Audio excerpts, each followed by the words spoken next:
जय हिंद दोस्तों, सैनिक समाचारों में आपका हार्दिक स्वागत है। सबसे पहले बात करूंगा हेडलाइंस की। हेडलाइंस में मैं बात करने वाला हूं 8th पे कमीशन पर क्या है अपडेट। अब नए तरीके से एक नई मुहिम शुरू कर दी है कि एक यूनिट के बराबर 13,000 रुपए दीजिए, क्योंकि ये आईएलओ की रिपोर्ट है। आखिर आईएलओ की रिपोर्ट और इसका क्या मतलब है केंद्रीय कर्मचारी और पेंशनर्स के लिए मैं बात करूंगा। एक्स सर्विसमैन का डीए डीआर कब कटता है, आखिर पीसीडी से रहना होगा सावधान। और सेना प्रमुख की चेतावनी, आखिर उन्होंने कहा है कि इस देश से रहना होगा सावधान और ये कभी भी आपको मुश्किल परिस्थिति में डाल सकता है। साथ ही मैं बात करूंगा क्या जवानों को AC2 में फ्री सुविधा मिलने जा रही है, रेल मंत्री का क्या है बयान। और साथ ही मैं बात करूंगा राहुल गांधी जी ने थाने में जाकर लगाई क्लास और कहा कि FIR दर्ज करो। तो दोस्तों, आम आदमी का संघर्ष आपको इस बात से दिख जाएगा कि यानी इतना बड़ा नेता है, आखिर उसको कितनी मशक्कत करनी पड़ी। और साथ ही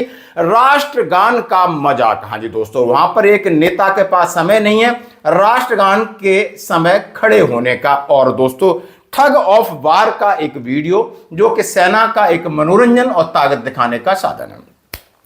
तो सबसे पहले मैं बात करूंगा 8th पे कमीशन पर क्या है अपडेट, जिसमें कहा गया है कि एक यूनिट को 13,000 रुपए चाहिए महीने में खर्च करने के लिए। आईएलओ की रिपोर्ट यानी इंटरनेशनल लेबर ऑर्गेनाइजेशन यानी आईएलओ इंटरनेशनल लेबर ऑर्गेनाइजेशन की रिपोर्ट का हवाला देते हुए कहा है कि यानी एक किसी व्यक्ति को रोटी, कपड़ा, मकान, पढ़ाई, इलाज का खर्च जोड़कर मिनिमम लिविंग कॉस्ट 13,000 रुपए बैठती है। यानी ये रिपोर्ट के हिसाब से अब वेतन आयोग के सामने बात और रखी जा रही है। दोस्तों, इस खबर पर बढ़ने से पहले मैं आपको बताने देना चाहता हूं कि लगातार केंद्रीय कर्मचारी संगठन इस बात को लेकर सरकार के द्वारा जो 8वां वेतन आयोग निर्धारित किया गया है उसके ऊपर अपना दबाव बना रहे हैं, लगातार मीटिंग कर रहे हैं, क्योंकि हर एक आंकड़े और हर एक तर्क के साथ उनके आगे रखना होगा। बात ऐसे नहीं बनेगी। ये एक संघर्ष है जो लगातार जमीन पर चल रहा है। अब जमीन की बातें सोशल मीडिया पे आती हैं और वो सारी बातें हम आपके सामने रखना चाहते हैं। जैसा कि हमारी कल बात हुई 8th पे कमीशन कर्मचारी पेंशनर्स के लिए नया फैमिली यूनिट फॉर्मूला 66% बढ़ सकती सैलरी पेंशन, ये रहा कैलकुलेशन। ये आप अमर उजाला या बड़े अखबारों पे आप दे सकते हो, नवभारत टाइम्स के ऊपर। और वहां पर केंद्रीय कर्मचारी संगठन के बड़े नेता नए नए तरीके निकाल रहे हैं ताकि सरकार जो आयोग है इस बार चकमा न दे, यानी पूरी तरीके से उसको इस तरीके से कन्विंस करने की कोशिश कर रहे हैं कि अब आपको केंद्रीय कर्मचारी पेंशनर्स की अनदेखी नहीं करनी पड़ेगी। कम से कम आप एक अच्छी रिकमेंडेशन भारत सरकार के सामने रख सकते हो। अब इन्होंने आईएलओ रिपोर्ट का हवाला देते हुए कहा कि एक व्यक्ति यानी एक यूनिट को खर्चे के लिए 13,000 रुपए चाहिए और अभी तक सरकार वेतन आयोग हमें 3 यूनिट के हिसाब से मिनिमम सैलरी हमारी फिक्स करती है। जैसा कि आपने 18,000 का जो आंकड़ा देखा था, जो 7,000 से बढ़कर 18,000 7वें वेतन आयोग में आया था, अब उसको 18,000 को यदि आप 13,000 के हिसाब से करते हो तो आगे वो कितना बढ़ेगा, क्योंकि यहां पर बात अब 3 फैमिली यूनिट की नहीं हो रही है, यहां 5 फैमिली यूनिट की बात की जा रही है। और इसी मुद्दे को लेकर डॉक्टर मंजीत पटेल ने कहा है कि इस पर हमें ज्यादा जोर देना चाहिए और ये एक संवैधानिक अधिकार भी है। उन्होंने कहा आईएलओ की रिपोर्ट कह रही है और इधर हमारा माननीय सम्मानीय कोर्ट कह रहा है कि आपको पेरेंटिंग भी जोड़ना पड़ेगा। फिर यह भी कहा है कि महिला और पुरुष में भेदभाव नहीं कर सकते, तो उसको भी आपको ध्यान में रखना होगा। तो दोस्तों, ये मैं आपको आउटलाइन बता रहा हूं, आखिर पूरी खबर जरा आपके सामने रख रहा हूं। 8th कमीशन में कर्मचारियों की सैलरी में बढ़ोतरी के लिए फिटमेंट फैक्टर के अलावा एक महत्वपूर्ण फॉर्मूला जो कि बड़ा अंतर ला सकता है। ये फार्मूला क्या है, कितनी बढ़ जाएगी सैलरी। 8वें वेतन आयोग की पिछले दिनों में दिल्ली में मीटिंग हुई। केंद्रीय कर्मचारी पेंशनर्स की अब नजर जयपुर में है, चंडीगढ़ है, चेन्नई, पांडुचेरी, अलग अलग जगहों में मीटिंग है। अब जितने भी कर्मचारी पेंशन संगठन आयोग के सदस्य मिले हैं, सबने अपनी सैलरी, पेंशन, भत्ते, हेल्थ स्कीम, अन्य सुविधाओं की मांगे रखी हैं। कई संगठनों ने एक और महत्वपूर्ण फॉर्मूले में बदलाव किए, वो है फिटमेंट फैक्टर के साथ फैमिली यूनिट को जोड़ना, यानी फैमिली यूनिट की बात की। हालांकि family unit all India NPS employees federation के अध्यक्ष डॉक्टर मंजीत पटेल ने आयोग के साथ इस मुद्दे पर बात रखी। उन्होंने कहा कि फैमिली यूनिट के फार्मूले में बदलाव से सैलरी और पेंशन में अच्छी खासी बढ़ोतरी होगी। फैमिली यूनिट फार्मूले को 3 से 5 करने की मांग।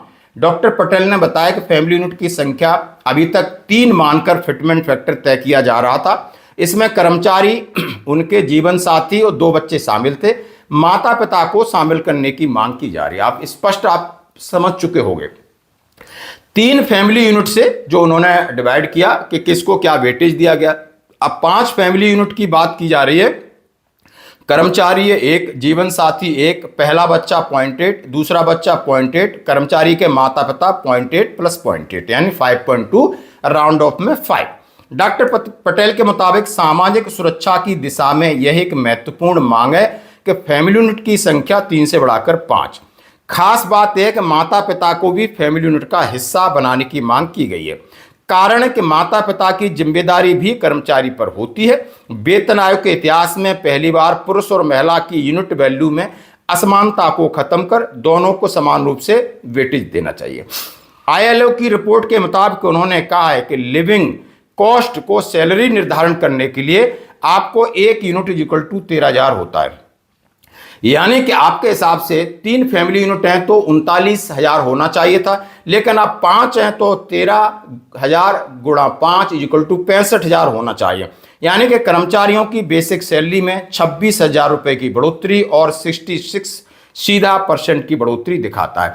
अब ये कैलकुलेशन है डॉक्टर मंजीत पटेल। अब ये इस तरीके की वेतन आयोग के सामने आप तर्क रखोगे, यानी इंटरनेशनल लेबर ऑर्गेनाइजेशन के तर्क रखोगे, पेरेंटिंग के तर्क रखोगे, तभी बात उन्हें समझ में आएगी और वो चीज़ों को कंसीडर करेंगे, आगे रिकमेंडेशन करेंगे।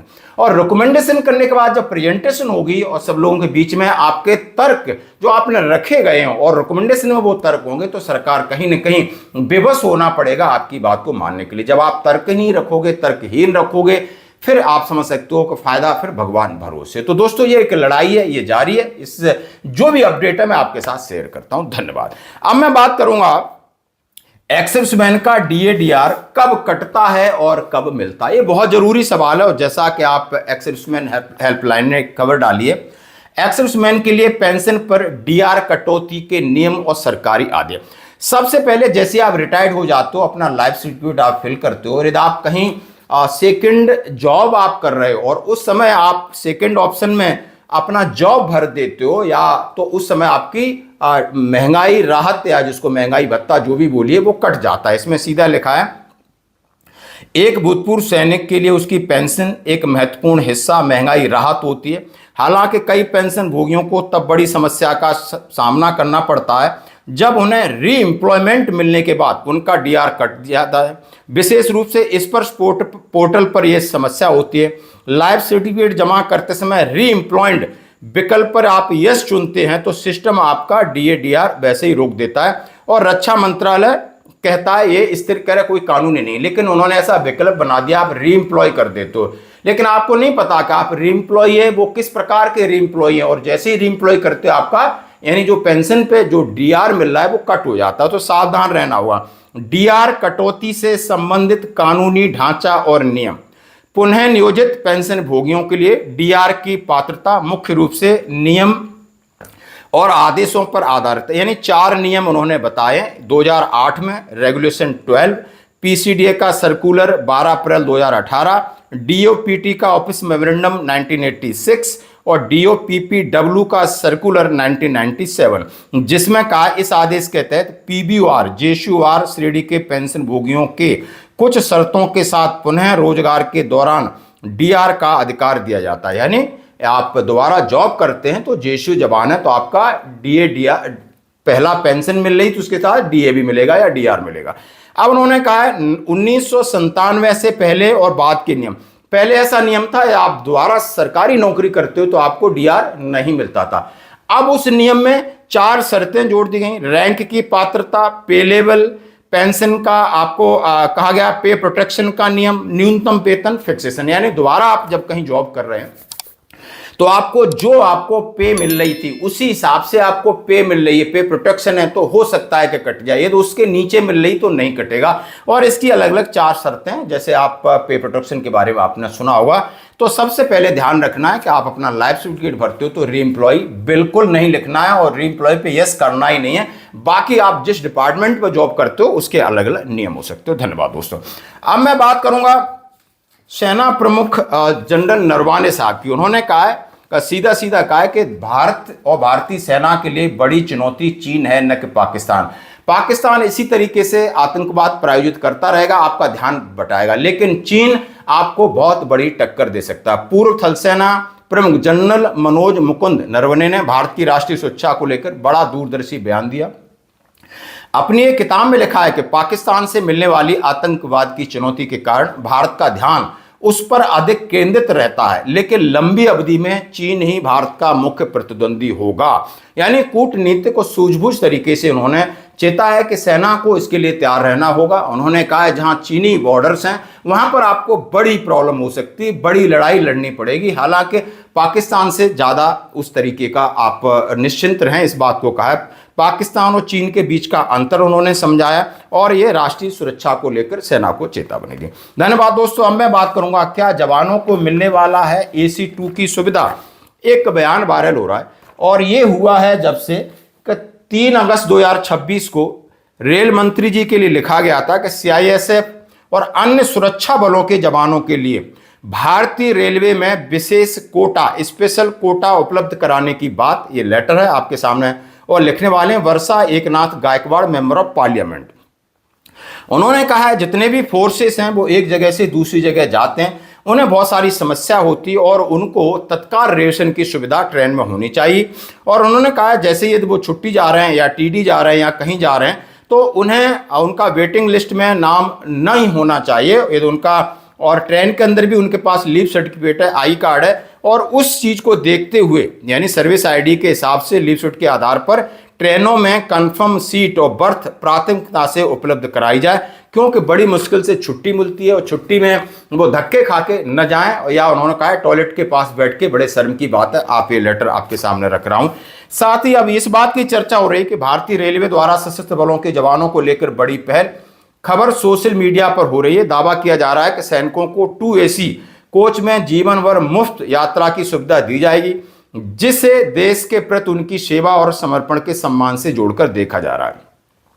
बहुत बढ़िया अश्विनी वैष्णव, सैनिकों के लिए सम्मान, इस तरीके का सोशल मीडिया पे चल रहा है। हालांकि आधिकारिक खबर कहीं नहीं है और सोशल मीडिया और फेसबुक पेज पे आपको बहुत मिल जाएगी, लेकिन यदि सरकार 2 AC नहीं सिर्फ कंफर्म सीट दे दे, उतना ही मेहरबानी कर दे तो बहुत बड़ी बात है। धन्यवाद दोस्तों।